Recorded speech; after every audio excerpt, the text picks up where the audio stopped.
Hello friends, आज आपण जाणार आहोत पळसनाथ मंदिर पाहायला. तुम्हाला मी झूम करून दाखवतोय. हे ॲक्च्युली मंदिर आहे आणि हे मंदिर पळसदेव गावात आहे. पळसदेव हे पुणे जिल्ह्यातील एक छोटंसं गाव आहे. जुने पळसदेव गाव उजनी धरण जलाशयात बुडल्यामुळे नव्याने वसलेले हे भीमा नदीकाठी असलेले गाव आहे. पुण्यापासून पळसदेव गाव 120 किलोमीटरवर आहे. त्याच गावात हे प्राचीन मंदिर आहे.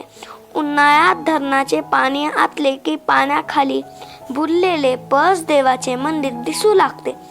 पुणे सोलापूर रस्त्यावर भिगवण हे प्रसिद्ध गाव आहे.